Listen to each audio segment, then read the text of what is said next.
Quick one. Last video hit over 100 comments, which is absolutely mind-blowing for this channel. Let's try that again for this video. Comment down what you think about these stories, or just a hello, and the team will reply. We always reply to the comments. As always, please like and subscribe and help this channel grow. Thank you. When I stumbled upon Jay's cozy cabin rental listing on Airbnb, I was immediately drawn to the charming photos of the quaint woodsy retreat. It looked like the perfect peaceful getaway I needed.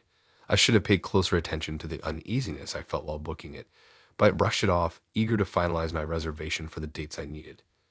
The GPS took me down a long, winding dirt road to reach the secluded cabin. As I pulled up, Jay emerged from inside, flashing me an overly friendly grin. He eagerly grabbed my bags despite my protests and ushered me inside for a tour of the place. The interior was rustically furnished, just like the photos, but I couldn't focus on the decor. I felt unsettled as Jay's gaze seemed to linger on me a beat too long while he highlighted the amenities. His mannerisms came across as well-meaning hospitality at first, but something felt off. After the tour, Jay handed me the keys and left to give me privacy to settle in. I did feel relief being alone as I unpacked my things in the quaint bedroom. But when I went to draw the curtains closed, I realized the sheer panels did nothing to obscure the full view into the room. I recalled the cozy curtains in the photos online and felt a knot form in my stomach. Did Jay intentionally mislead with those photos? I tried brushing off my concerns, not wanting to read too much into things. Later, while making dinner in the charming little kitchen, I couldn't shake the uneasy feeling of being watched. I whirled around quickly, scanning the room. Finding nothing, I attempted to relax and chalk it up to my overactive imagination in the unfamiliar space. But I still rushed through the meal, wanting to retreat to the bedroom as soon as possible. As I was getting ready for bed, I caught movement outside the bathroom window out of the corner of my eye. I looked up, my breath catching sharply at the sight of Jay skulking right outside, blandly staring into the window. Our eyes locked for a chilling moment before he suddenly ducked out of view. Heart pounding, I stood paralyzed in shock and horror. The reality of the situation washed over me. Jay had purposely been invading my privacy all evening. I rushed to double-check the locks on all the doors and windows before hunkering down in the bed, covers pulled up tightly around me. Sleep did not come easy as I strained my ears for any sounds of Jay trying to gain entry and stared wide-eyed at the flimsy curtains barely masking the moonlight. Exhaustion eventually overtook me in the early morning hours. I woke feeling anxious and on edge as I cautiously checked the cabin, but nothing seemed to miss. I couldn't stand to be there a moment longer. I hurried out to my car, catching Jay leering at me from his porch. His intense stare sent a chill down my spine as I drove off, wanting to get as far away as possible. I aimlessly wandered the nearby scenic mountain town all day, browsing shops and grabbing a bite to eat at a cafe. But I struggled to enjoy myself, constantly glancing over my shoulder, paranoid I might catch a glimpse of Jade around every corner. As the evening crept closer, I reluctantly made my way back to the cabin. My stomach dropped when I noticed the interior lights blazing. I cautiously stepped inside to find Jay casually sprawled on the couch watching TV. He greeted me with a tight smile. "You were gone a long time. Did you have a nice day exploring?" I murmured that I did, inching towards the bedroom to escape the conversation. Jay cleared his throat then and mentioned he had opened the bedroom curtains. "I wanted to let the fresh air in and figure you wouldn't mind," he added casually, my skin crawling. I replied I preferred them closed and quickly excuses myself. Securing the curtains once more, I perched on the edge of the bed trying to calm my fraying nerves. Jay's behavior was growing bolder and more confrontational. I knew I needed to leave first thing in the morning. Sleep was even more elusive that night as I flinched at every creak and pop of the cabin ceiling, expecting Jay to barge in at any moment. I dozed fitfully, waking in panicked bursts throughout the night. By first light, I was hastily throwing all my belongings back into my bags, preparing to depart. As I loaded up my car, Jay emerged from the cabin asking if I was leaving already in a disappointed tone. I avoided his penetrating stare, murmuring about needing to get home. As I drove off, I nervously checked the rearview mirror, noticing Jay's eyes tracking me until I disappeared from view. My heart was still racing by the time I arrived home. I felt shaken thinking back on Jay's unsettling behavior and invasion of privacy. How could I not have recognized the red flags before booking? I smacked myself for being so stupid. From now on, I will be much more cautious and thoroughly vet any rentals and hosts. and I certainly will never stay anywhere remotely resembling Jay's cabin again, nor will I hold back in the scathing review I plan to leave as a warning to potential future female guests. I'm just thankful I got away unharmed from the entire chilling ordeal. The whole experience has left me wary, but at least now I am wiser and will not make the same mistakes twice.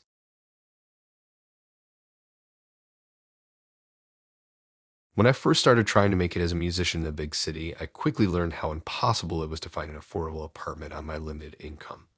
After getting rejected from yet another place that was far out of my budget, I was ready to just give up and move back home. But late one night during another marathon Craigslist search, a listing caught my eye, a high-end luxury condo being rented for a shockingly low price. I looked through the photos in disbelief. The condo had polished hardwood floors, floor-to-ceiling windows looking out over the glittering downtown skyline, and a huge modern kitchen with stainless steel appliances. The bedroom featured a plush king-sized bed with crisp white linens. Everything looked brand new and sparkling clean. But as I scrolled through, I noticed something strange. There were almost no reviews for this place, even though it had clearly been listed for a while. That should have been my first red flag. But the nightly rate was hundreds of dollars cheaper than other comparable apartments in the area. My excitement about scoring an unbelievable deal overshadowed any hesitation I felt. I hurried to book it before someone else snatched it up or before the owner realized they had made a mistake with the price. After a long day spent busking on the sidewalk, playing my acoustic guitar as streams of indifferent people passed by occasionally tossing change into my open case, I arrived to check into the condo with eager anticipation. The neighborhood was definitely upscale with high-rise buildings and fancy boutiques. The lobby of the building was sleek and modern with polished stone floors that shone bright enough to see my reflection. I took the spotless elevator up to the 12th floor and stepped into the condo. It was even nicer than the pictures had portrayed it. The hardwood floors practically gleamed, the kitchen looked barely used with not so much as a dish in the sink, and the view of the city skyline at sunset was absolutely breathtaking. But as I rolled my suitcase over the smooth floors, I realized how silent and empty it felt. There were no paintings or photos on the walls, no clutter on any surface, and no sense at all that anyone had ever actually lived there. It had an odd museum-like sterility to it that made me feel unsettled. I tried to shrug off the strangeness, figuring it was just one of those generic apartments owned by a big company and used mostly for short-term rentals. I was just happy to have such a nice place to come home and crash after long days attempting to earn cash from tips and the occasional meager gig payment.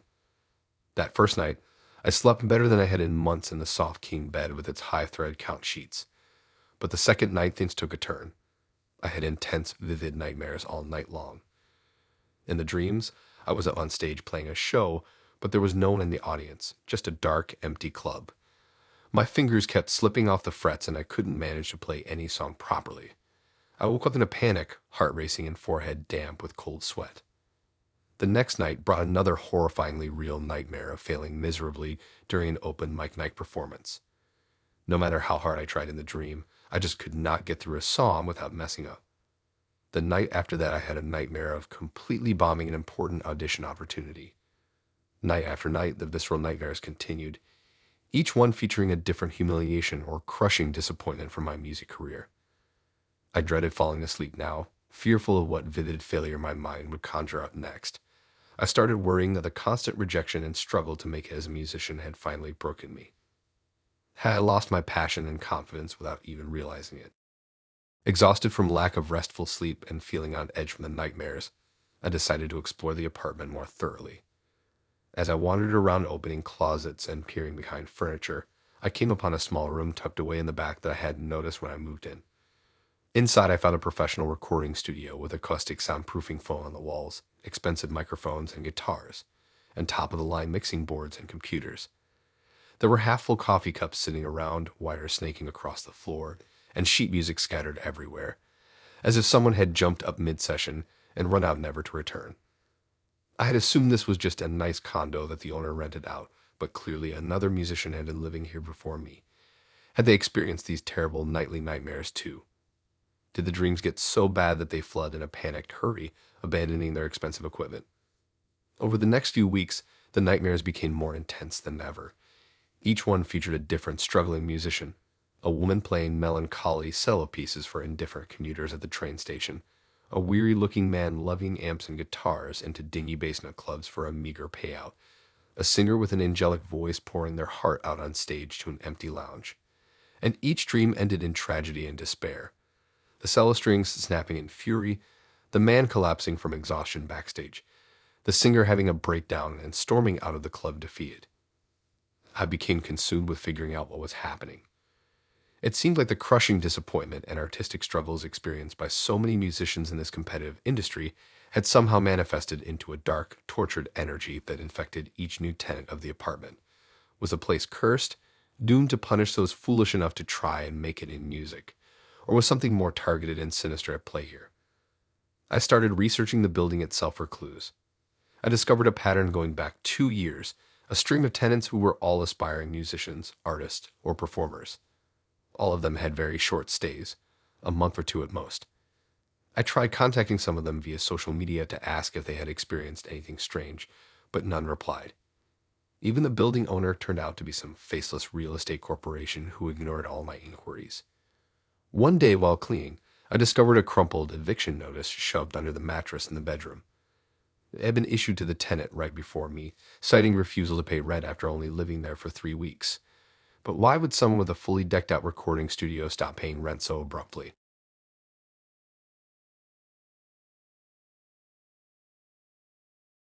When I first arrived at the cabin, the remoteness of the area became apparent right away. After driving for over an hour on increasingly narrower dirt roads, I finally pulled up to the small clearing where the cabin was located. Surrounded densely by evergreen trees on all sides, it felt miles from civilization. Stepping out of the car, I could hear nothing but the wind whistling through the branches and the crunching of gravel beneath my feet. The cabin looked worn and neglected, its logs darkened with age. I approached slowly, taking in just how isolated this place was. My car was the only evidence that other humans had ever been here. Unlocking the weathered front door, the musty smell hit me instantly. Thick cobwebs and dusty sheets covered the furniture, which looked to be decades old. The floorboards creaked loudly with every step, adding to the eerie vibe. Tracing my fingers along the back of the couch, I felt deep grooves carved into the wood. Looking closer, I realized they formed a strange symbol, an odd triangular shape within a circle. More cryptic carvings were etched throughout the cabin on table legs, windowsills, bed frames. I felt a chill down my spine. Who had taken the time to carve these unsettling markings? I set up my recording equipment on the wobbly kitchen table, planning to describe the creepy scene for my podcast intro. But when I tried to get online, my phone showed 0 bars and the Wi-Fi was totally dead. No cell service or internet access whatsoever. I would be completely isolated out here. I shot some photos of the carvings before my phone died completely. Getting more uneasy by the minute, I decided to do a sweep of the whole property with my flashlight. The weak beam of light did little to pierce the pitch blackness outside. I stumbled through the overgrown brush surrounding the cabin, finding nothing but nature slowly reclaiming the area. Circling back to the front door, I tested the handle. It was locked from the inside. Feeling both relief and paranoia, I retreated back into the dusty main room. Night was falling quickly, darkness creeping in through the curtains. Exhausted from travel and unsettled by the strange symbols, I crawled into the creaky bed covered in moth-eaten blankets. The howling wind outside kept me awake for hours. I tossed and turned, listening closely for any sounds within the cabin. Had I locked the back door? What were those strange carvings about? Just as I finally drifted off, a sharp pain jolted me awake. Heart pounding, I grabbed my phone. A new podcast review. But how, with no internet access? I read the chilling words with dread. Someone else was here. I leaped out of bed, phone flashlight searching the room. Nobody. I checked every closet, under the bed, the shower. Empty. Were they outside? Watching me through the windows? I ran to the front door, praying that it would open, only to find it stuck fast, locked from the outside. My throat constricted with fear. Frantically, I closed the curtains, hiding from prying eyes. Where were they hiding? How long had they been here? Creeping from room to room, I searched for another escape route, some window or door left unlocked. But the cabin was boarded up tight. No phone, no internet, no way out. I was trapped. Had I been lured here to disappear like the previous resident? Was his ghost haunting this place, keeping me locked inside with his crazed killers? Or just kids playing a sadistic prank? I found a bread knife and clutched it tightly, willing myself to stay calm. Hours passed in paranoid agony. Jumping at every creak of the floorboards, I patrolled the cabin clutching my useless weapon. Finally, as daylight seeped in, I collapsed onto the carved-up couch, utterly exhausted. I had to laugh at myself. Had my obsession with true crime clouded my judgment? Let my imagination run away to the point of full panic. What real evidence was there of foul play? Some odd vandalism and internet prank did not killers make. Lost in thought, I had barely registered the sound of footsteps approaching. But the front door groaning open jolted me alert. I stood frozen, clutching the bread knife white-knuckled as someone shuffled slowly down the hall. A dark silhouette filled the doorway, obscured by shadows. My heart felt ready to explode. As I opened my mouth to scream, the overhead light suddenly clicked on. It was the cabin owner. Shock melted into profound relief. As we walked outside together, the fresh air filling my lungs, he explained it had all been a coincidence. No sinister plot, just poor planning. The craved symbols were old vandalism he had never bothered to remove. Feeling renewed gratitude for reality, I headed home with plenty of cabin stories for my podcast, and the reminder to keep my creative theories in check rather than letting my imagination run away into dark places. Though I'm sure my listeners will enjoy some dramatized retellings.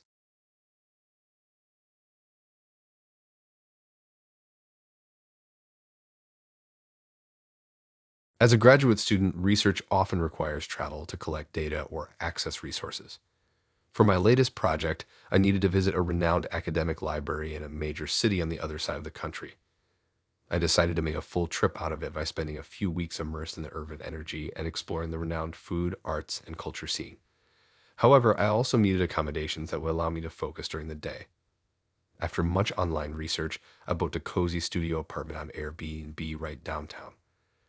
The Airbnb listing looked perfect. Photos revealed a stylishly furnished studio nestled on a tree-lined street full of 19th century brick row houses.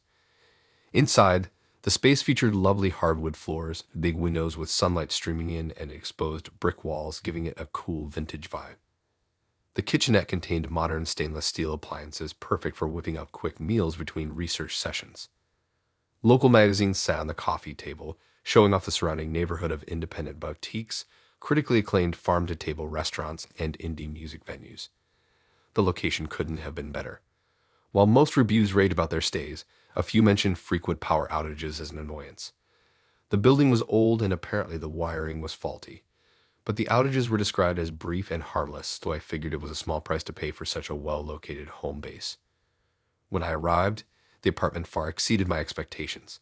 It was warm, inviting, and full of charming character. The neighborhood bustled with an infectious energy. For the first couple days, I settled into a nice routine, walking to a nearby cafe to work on my laptop in the mornings, visiting museums and landmarks in the afternoon, and trying out the city's hyped restaurants and bars at night. On the third evening, I was sitting cross-legged on the couch, deeply immersed in research on my laptop around 10 p.m. Suddenly, the screen went black. Annoyed, I realized the power must have gone out. I sat waiting in the dark, expecting it to turn back on momentarily like the reviews mentioned. Minutes passed and the apartment remained pitch black and silent. Soon an uneasy feeling crept over me. I turned on my phone's flashlight and anxiously shone it around the now unfamiliar-looking studio. Shadows danced across the walls as I slowly explored the suddenly foreign space. My light landed on an old wooden desk in the corner. I noticed one panel on the front was slightly ajar. I walked over and opened it to reveal a hidden compartment containing stacks of newspaper articles. Handshaking, I grabbed one and angled my phone to read by its dim glow. Serial killer terrorizes city during blackouts. My breath quickened as I scanned the sensational article about murders that occurred in nearby apartments during power outages spanning decades. Frantically, I flipped through more articles describing disturbing unsolved cases. The most recent was from 5 years ago. A girl disappeared without a trace from her fourth-floor apartment during a suspected blackout. Panic rising, I suddenly felt eyes on me even though my phone's light revealed nothing but inky darkness. Gripping the chilling articles, I stumbled to the door and raced blindly down the black stairwell to the street, desperate for the relief of moonlight. Bursting into the cool night air, my rapid breathing slowly calmed. As I paused on the sidewalk, clutching the terrifying clippings, I glanced up at the studio window I had just escaped. A shadowy figure lurking behind the glass quickly darted away, leaving me even more unsettled about the building's disturbing secrets that had been hiding in the dark. Over the next few days, I plunged myself into learning everything I could about the property's sinister history at local libraries. I scored national databases linking the addresses to a web of unsolved cases spanning generations. My research took me from musty newspaper archives to city planning offices containing blueprints with hidden rooms not on any map. Staying far from the apartment, I became consumed with unraveling the mystery of how such evil could go undetected in plain sight for so long. The deeper I dug, the more chilling the secrets I uncovered about the building, the neighborhood, and powerful city figures trying to keep it all quiet. Those behind the horrors did not want to be found, but I was determined to expose the truth hidden behind the shadowy blackouts over the years. My investigation led me to dark subreddits where users anonymously recounted strange experiences in the area. Their coded stories mirrored clues in the troubling articles to reveal a bigger picture of the horrors that occurred within the walls of my building. One heavily encrypted thread finally identified the figure behind the decades of terror.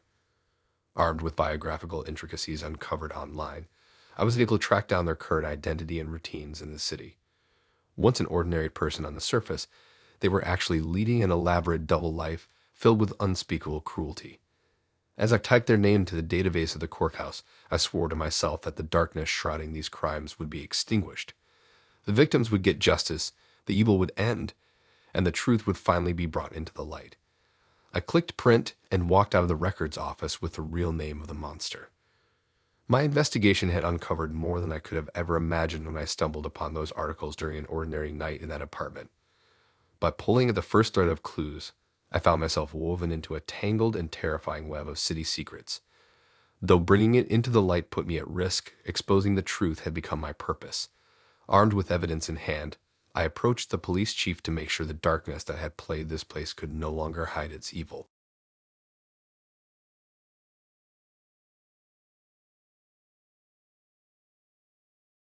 I have been dreaming of a weekend getaway for months to escape my draining corporate job.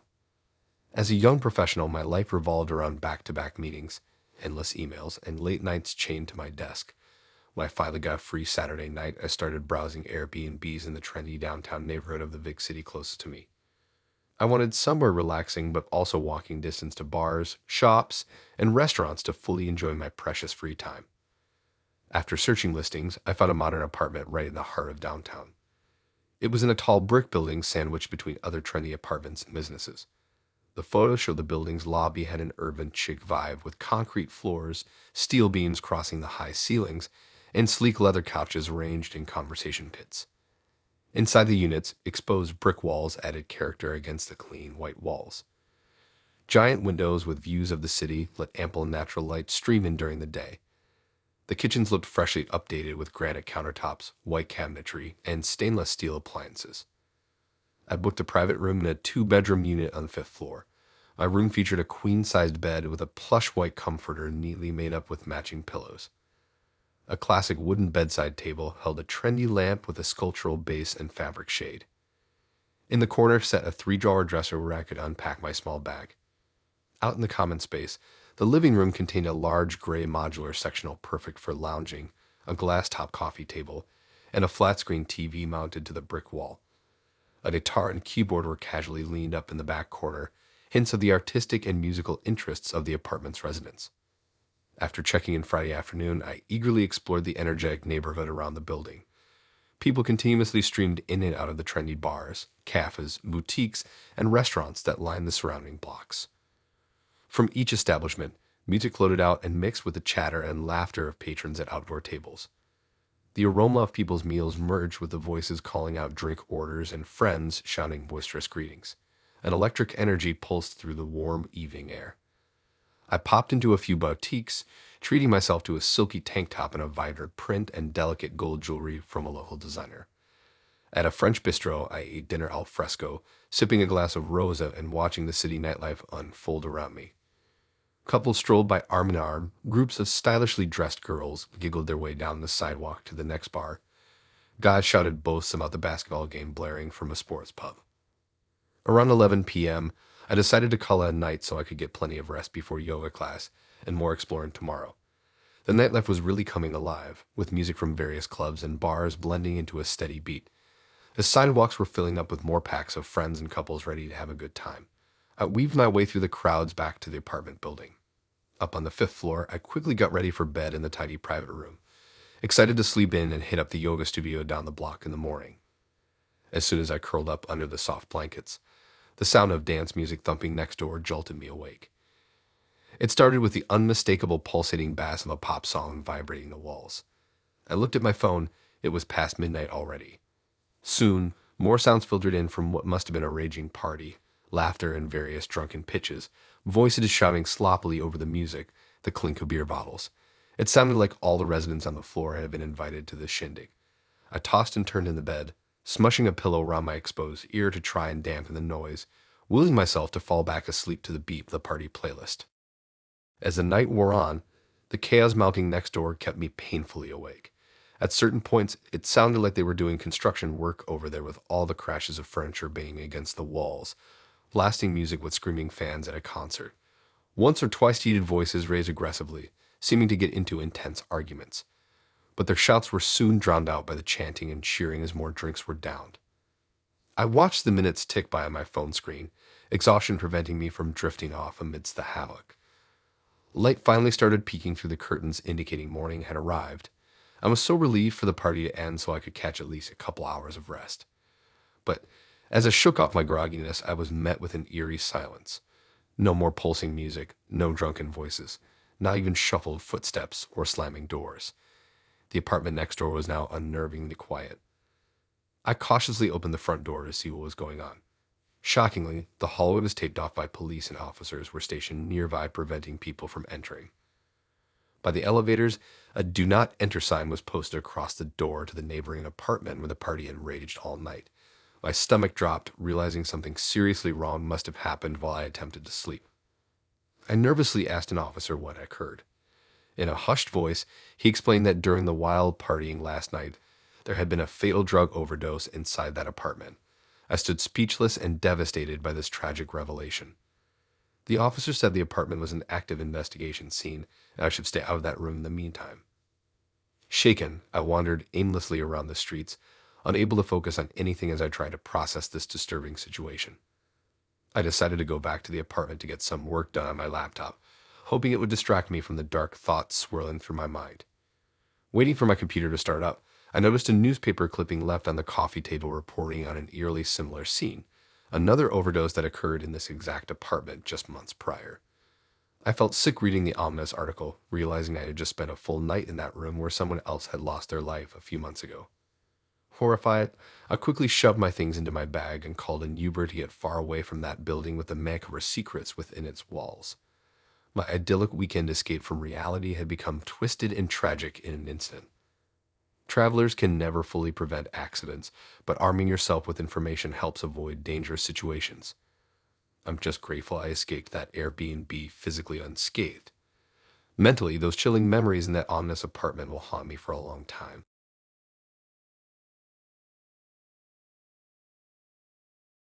I had always dreamed of staying in a quaint seaside cottage to find inspiration for my writing.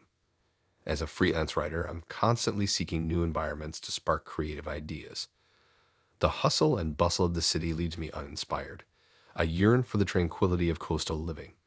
When I stumbled upon a listing for a charming little blue cottage in a quiet seaside town, it seemed perfect. The reviews raved about the cozy communal atmosphere, with comments about the limited privacy that I took to mean close-knit neighbors.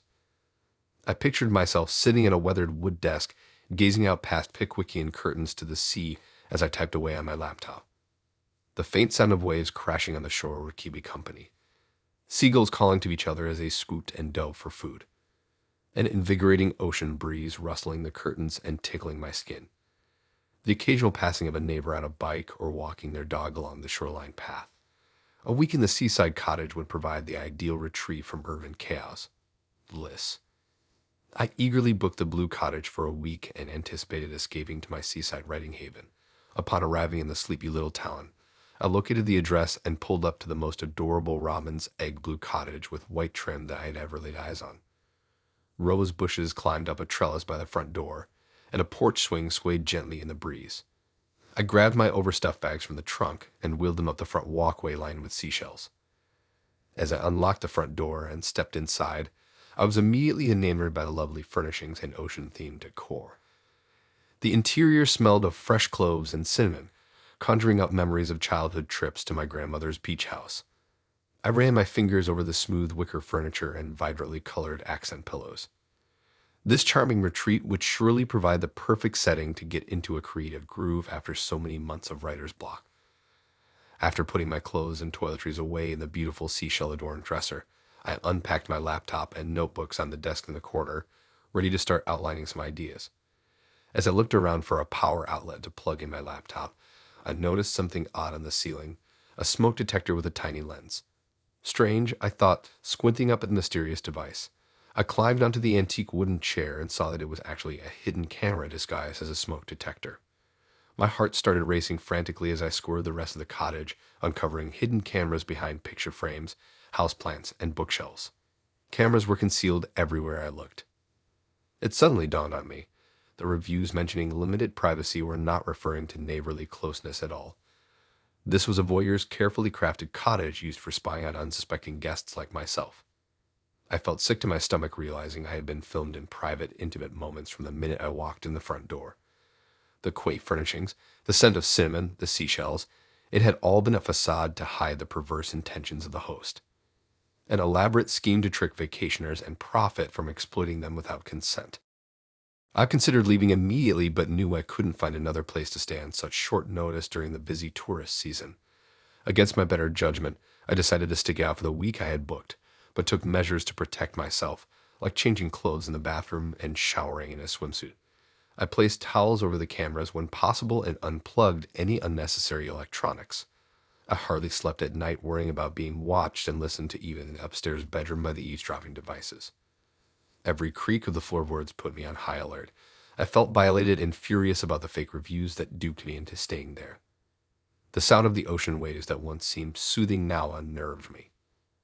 The week crawled by agonizingly slowly, and I struggled to write a single sentence, let alone find inspiration.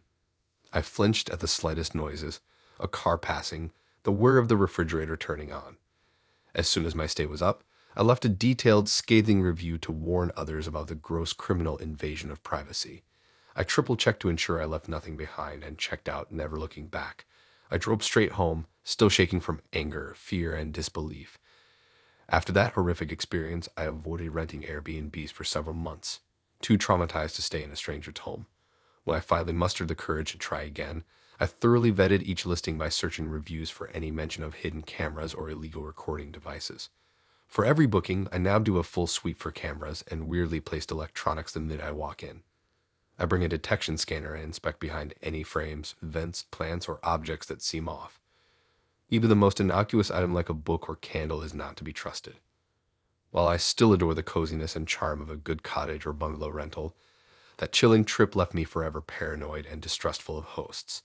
I continue seeking tranquil destinations to spark my writing, but now take extreme precautions to protect my privacy.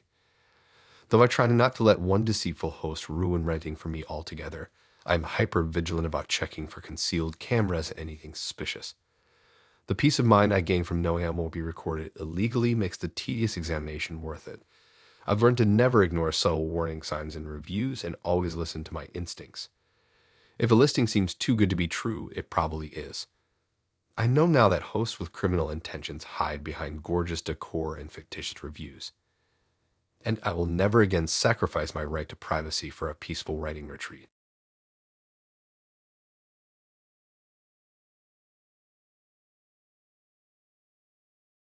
I was so excited for my weekend getaway in the bustling city. As a young professional, I rarely get any time off from my busy corporate job, so this little vacation was just what I needed. I had booked a cozy studio apartment on Airbnb based on the rave reviews, specifically ones that mentioned something called a quirky, self-stocking refrigerator. That unique amenity alone intrigued me enough to promptly book the listing. When I arrived at the charming pre-war apartment building, I lugged my small suitcase up 2 flights of creaky wooden stairs. I was thrilled to unlock the door and find the studio just as adorable as it looked in the photos online. The space was decorated in a modern farmhouse style with rough wood accents and soothing gray tones. After taking a few minutes to unpack my bags into the rustic dresser, I eagerly headed to the petite kitchen to check out this mysterious high-tech fridge. Opening it up, I was amazed to find it fully stocked with all of my favorite snacks and drinks. My exact brands of ginger ale, spicy hummus, coconut yogurt, and sweet potato chips. It was like this host knew me personally. At first, I thought it was such a thoughtful convenience for guests. The host must have really wanted to go above and beyond to make me feel at home. The first day or two, I happily indulged in the personalized fridge. It was like having my own personal grocery store right here in this cozy studio. I kept wondering how the host knew these were my favorite foods and drinks. Had she installed secret cameras or microphones to monitor my eating habits? Could she somehow access my online grocery delivery orders or my private Pinterest food boards? I knew Airbnb hosts aimed to be hospitable, but this seemed over the top. Then came the childhood comfort foods. The afternoon after a stressful conference call with my boss, I reached into the fridge for a bubbly drink and found a cup of chocolate pudding, something my mom used to make when I was homesick from elementary school. There was no way that could just be a coincidence. I rummaged deeper and found more nostalgic snacks, the brand of fruit leathers my soccer coaches handed out after weekend games, the homemade oatmeal raisin cookies my grandma always baked for family holidays. It was sweet in a strange way, but almost invasive in how personal it felt. Over the next few days, the contents of the fridge became even more unsettling. Fancy ingredients I had never tried before started appearing. Truffles, caviar, expensive cuts of exotic meat. Was this the host's misguided way of introducing me to new foods? The passive-aggressive curation made me lose my appetite. I shuddered imagining the host casually taking notes on my preferences, quirks, and health needs in order to best accommodate me. It was time to get to the bottom of this unsettling phenomenon. I scoured every inch of that tiny studio searching for hidden cameras or microphones. I flipped over paintings peeked under sofa cushions, even scanned the smoke detector for recording devices. But my search turned up nothing. Confused and concerned, I cautiously opened the eerie fridge again. This time, it was completely empty and inert. No food, no drinks, nothing. Just the hum of the cool white lights glowing inside. Had I imagined the whole creepy ordeal? Hallucinated it from my own stress and exhaustion? I even took a photo documenting the inside of the vacant fridge, needing some kind of evidence that this bizarre occurrence had actually happened during my stay. After double and triple checking that I hadn't accidentally booked some new smart refrigerator with auto-replenishing technology, I resolved to check out early the next morning. As I packed up my suitcase, I kept glancing over my shoulder, irrationally half expecting the fridge to be restocked again with some new uncanny surprise tailored just for me. But it remained empty. I left quickly the next day, making sure to lock the apartment door tight behind me. Part of me was tempted to ask the host about the fridge situation, but I ultimately decided I just wanted to put the whole unsettling experience behind me. I still don't know for certain what exactly happened during those few days. Could it have been some elaborate prank by the host? A technical glitch with a smart appliance gone haywire? Or just my own exhausted, overworked mind playing tricks on me? I tried to push it out of my mind as I got back to my daily grind in the office. But every now and then when I open my own mundane fridge at home, I feel a flicker of unease. I'll hesitate for a second, irrationally wondering if I'll find it mysteriously filled with familiar items chosen just for me, based on my most private cravings and desires. So far, it's always just the regular staples and leftovers. But like my weekend in that apartment, my feelings about refrigerators remain slightly unsettled. I don't think I'll be seeing an Airbnb again anytime soon.